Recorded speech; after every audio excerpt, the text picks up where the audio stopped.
Assalomu alaykum hammaga. Buxoro viloyati, Buxoro tuman. Bugun 11-aprel sanasi 2025-yil. Mana biz yana bog'damiz. Mana o'tgan yildagi payvandlarimiz, mana bu bananas.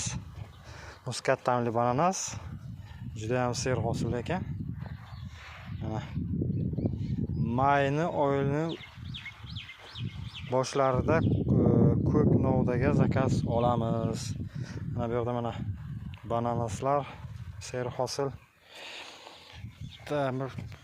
Mana bu yerda mana Baltimore degan oq uzumlarimiz.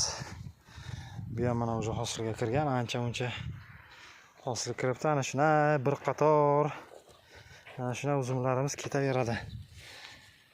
Mana bu elegiya qishki uzum, ko'milmaydigan muskat ta'mli, bu ham mana o'sha hosilni bergan bular. Mana juda hosillari ko'p. Mana bu RPC Amerika seleksiyasi Reliant Pink Seedless. Mana hosilga kirgan bu ham. Kishmish bu ham. Zemlyanikami, anaqadir o'sha ta'mi keladi. Zemlyanikami, klubnichnimi o'sha. Xullas. Mana bu yoqda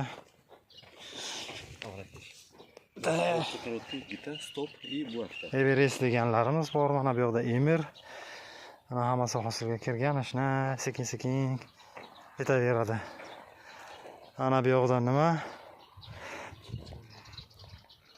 Barisfenlarimiz. Barisfen. Mana bu yoqda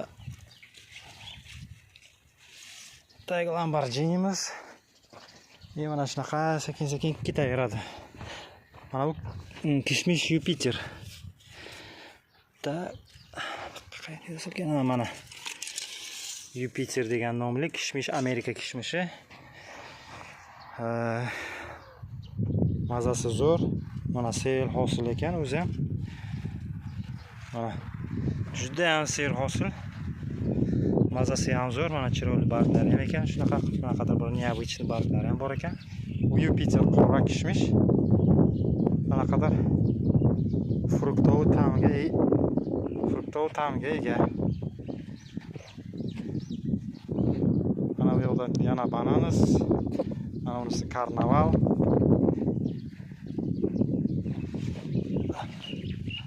Mana bu Goldfingerimiz, mana barglari chiroyli ekan. Salatoviy rangga o'xshagan. Mana hosillari. Yaponiya seleksiyalari Goldfinger.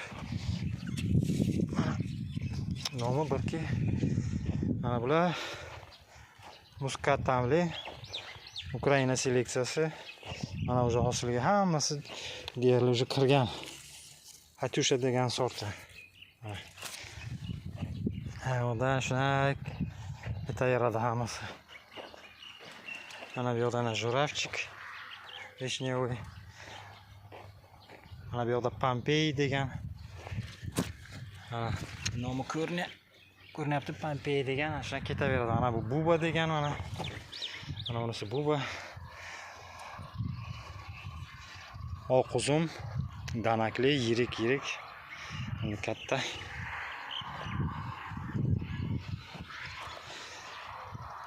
Mana bu Rozova Aziya. Xullas ana shunaqa. Kimga kerak bo'lsa, murojaat qilsangiz bo'ladi. Описаниягami yo bironta nimagami telefonimizni qo'yamiz. E'tiborlaringiz uchun kattakon rahmat.